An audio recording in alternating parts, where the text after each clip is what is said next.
Olá, você que gosta de astrologia, tudo bem?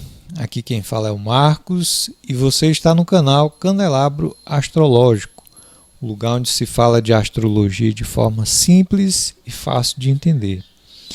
No vídeo de hoje nós iremos falar sobre o Sol de casa 7 e como exemplo nós vamos utilizar o mapa de Sigmund Freud. Então, neste vídeo, além de trazer uma explicação aqui da simbologia do Sol de casa 7, nós iremos também comentar alguns detalhes interessantes aqui do mapa do Freud, tá bom? Então, já peço para que, se você gostar do vídeo, deixe o seu like, o seu comentário, compartilhe com quem gosta também de astrologia explicada de forma simples. Esse é o diferencial do nosso canal. A gente explica a simbologia de forma fácil, direta, tá bom? E caso queira marcar a sua consulta conosco, basta entrar em contato por meio do WhatsApp na descrição do vídeo, tá bom? Então vamos lá, vamos entender aqui o que é que significa um Sol de casa 7. O que é que significa o Sol? Só repetindo, representa onde nós queremos brilhar, onde nós queremos ser elogiados, por meio do que a gente quer brilhar, quer aparecer no mundo. Né? E o Sol, além disso, representa a nossa vitalidade. Então aqui temos um Sol angular, né? Isso traz grande vitalidade. Freud viveu muito tempo, olha. Apesar de ter um Saturno, a gente vai falar mais adiante sobre esse Saturno aqui de casa 8, que é um planeta maléfico na casa da morte. Mas apesar disso, ele viveu mais de 80 anos, se não me engano, 83 anos. Então, Sol de casa angular, ele é um Sol que traz muita vitalidade. Então a gente vai entender aqui por que o Freud foi longevo.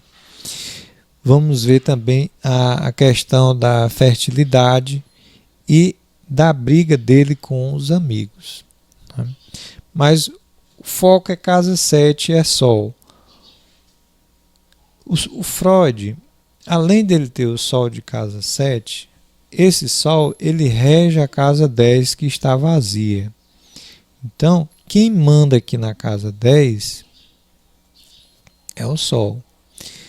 E um Sol angular, quer dizer, com poder de ação, um grande poder de ação. Um Sol que também ele está numa situação bem peculiar, porque ele está feral. Né? Ou seja, ele não faz aspecto com os planetas tradicionais. Né? Então, quando isso acontece, o astro é feral. Né? Ele tem uma conjunção aqui com Urano, faz um sextil com Netuno, mas esses astros, eles são geracionais.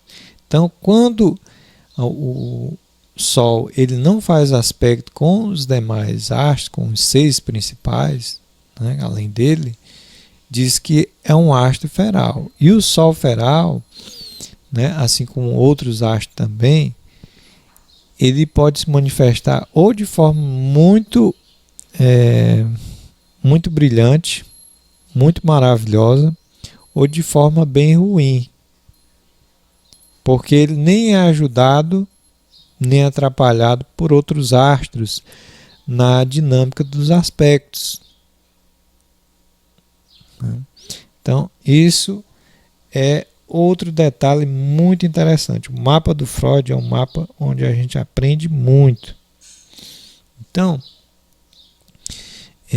temos aqui também um mapa de um Sol em que se opõe ao ascendente. Né? Isso vai trazer assim as parcerias, nas parcerias que ele faz algumas oposições também. Né?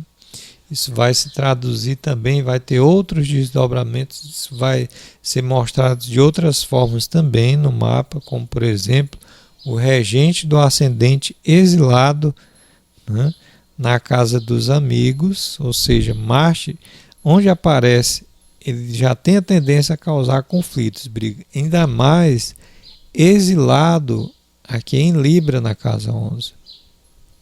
Né? Então, outro detalhe. Então, para não perder o foco, Sol de casa 7, regendo a 10, feral, se opondo ao ascendente, o que é que significa? Significa uma carreira extraordinária, que foge do padrão, que no caso do Freud, por outros elementos do mapa, acaba se destacando muito, se tornando assim uma grande referência. Sempre em que existe pelo menos quanto mais astros ferais existe no mapa, torna a pessoa em determinada área assim diferente. Por exemplo, Salvador Dalí, se eu não me engano, ele tem 2 ou 3 astros ferais. Depois eu vou trazer o mapa dele aqui, que também é bem interessante. Então, ou a pessoa vai manifestar aquela área da vida de forma bem dificultosa, ou então como um gênio, né? Como uma pessoa assim bem fora do padrão, certo? Então, ele vai realmente cumprir esse papel de brilhar através das parcerias, através dos outros, né? A casa 7, além de representar as parcerias, o casamento, né, o cônjuge, melhor dizendo, vai representar também relações sexuais. Qual era o elemento assim de trabalho onde o Freud enfocava muito na teoria dele? O sexo. Né? Então, olha só, a teoria sobre o sexo dele.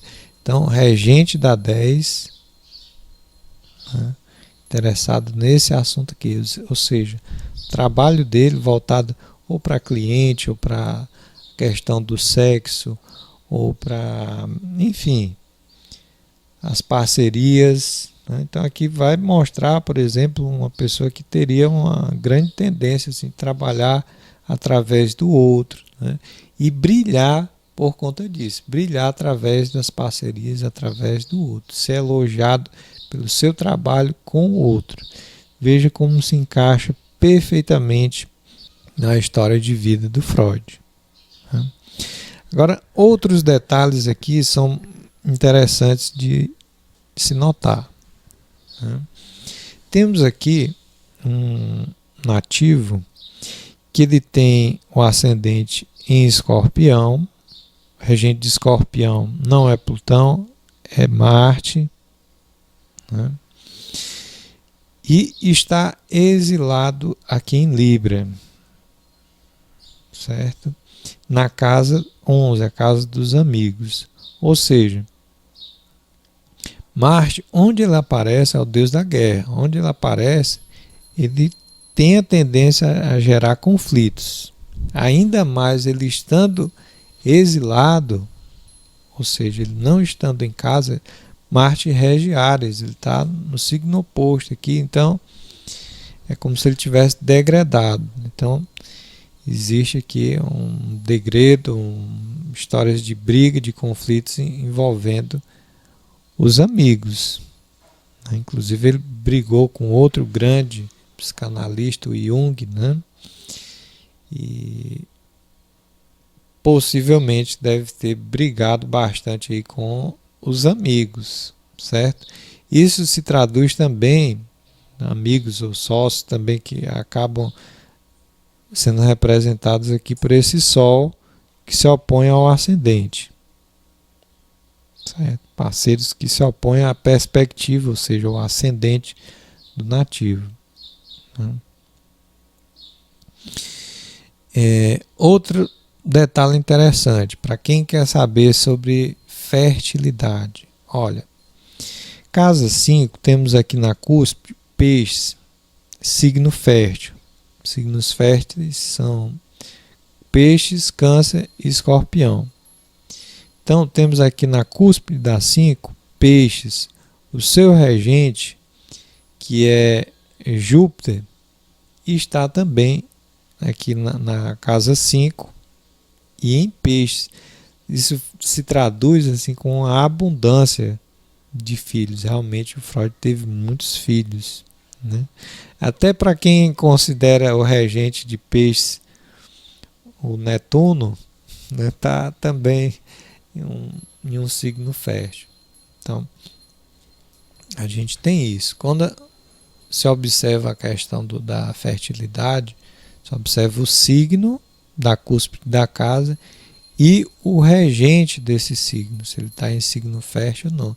Tem outros detalhes que a gente precisa observar, como parte da fortuna, seu regente, a lua, né? Então, esses elementos. Mas aqui é um indício de grande fertilidade. Júpiter, na própria casa, o regente da cúspide da 5, ainda domiciliado em peixes, signo fértil, é prenúncio de grande fertilidade. Pois bem, outro detalhe interessante. A Lua, ela tem uma recepção mútua, vamos dizer assim, com Mercúrio, mas por exaltação, não é? Porque a exaltação de Touro é a Lua, que está em Gêmeos, né? E o regente de Gêmeos, que é Mercúrio, está em Touro. Então existe assim como se fosse uma mútua recepção entre os dois aí, devido à questão da exaltação, né, da Lua. Então essa Lua aqui também é uma Lua que ajuda muito ao Freud em perceber a Lua em Gêmeos. É considerada uma Lua assim que não é tão interessante de se ter, porque traz assim uma certa instabilidade emocional. Mas nesse caso não é bem assim também não, né? Ao contrário, essa Lua ela vai trazer muita percepção do outro, né? Como se fosse um espelho assim inteligente, né? A Lua é um espelho, então um espelho inteligente do outro que ele utilizava para ajudar a trabalhar com as memórias dos outros. E outro detalhe interessante do mapa dele, além da fertilidade, além da briga com os amigos, além dessa Lua formidável aqui, mesmo em Gêmeos, temos aqui um astro maléfico na casa 8. Algumas pessoas acham que a gente que tem uma abordagem mais tradicional da astrologia tem uma mentalidade quadrada, de interpretar o símbolo de forma assim, grosseira, primitiva. Onde Saturno aparece é ruim, onde Marte aparece é ruim. Não é dessa forma. Porque a gente observa toda a simbologia, todo o contexto, a casa, a dinâmica dos aspectos. Então, para a gente trazer uma interpretação da simbologia daquele astro e dos assuntos que ele é responsável, a gente precisa levar em consideração muita coisa, como por exemplo o sect da carta, a triplicidade, a dignidade essencial, os termos, olha só. Então esse Saturno aqui, mesmo ele sendo um planeta maléfico, porque de fato ele está no próprio sect, então está à vontade por conta disso, está em um signo masculino, em Gêmeos, ele é um astro masculino, está num signo masculino, está nos próprios termos, está na sua triplicidade, enfim, está completamente à vontade. Então, nessa casa 8, que é a casa da morte, ele vai significar o quê? Vai trazer atributos positivos de Saturno, né? Responsabilidade em relação aos valores dos outros, até uma demora de morrer. Ele morreu, olha só, esse Sol angular também contribuiu, mas ele tem esse Saturno aqui representando a longevidade. Ele morreu com 83 anos, se eu não me engano, né? Ele está em Heights, olha só. Ou seja, ele está no próprio sect, né, acima da linha do horizonte, está no signo masculino e muita vontade, muitíssimo à vontade, fazendo aspecto aí com Vênus, né, com Marte, tá bem tranquilão aí esse Saturno, e foi símbolo da longevidade do Freud, tá certo? Então veja que a análise das cartas astrológicas, elas não são assim grosseiras, né? São simples, são fáceis de entender, porém você tem que levar em consideração alguns fatores, alguns elementos que para muitos diletantes da astrologia, amadores, é mais difícil de ver, mais difícil de enxergar. Então, por isso que é interessante que você faça o seu mapa astrológico com um profissional, né, para você saber o que o destino lhe reserva, como você pode explorar melhor as suas potencialidades e assim aproveitar melhor aquilo que você tem de bom, né, e aprender a lidar com aquilo que é dificultoso, tá certo? Então, muito obrigado pela sua presença aqui. Espero ter ajudado você que acompanha, que estuda, que se interessa por astrologia e querendo fazer o seu mapa astrológico, basta entrar em contato por meio do WhatsApp, código 85 986 27 4194. Repetindo, código 85 986 27 4194. Tá bom? Ou mapa astrológico natal ou revolução solar, tá bom? Um abraço, tudo de bom e até mais.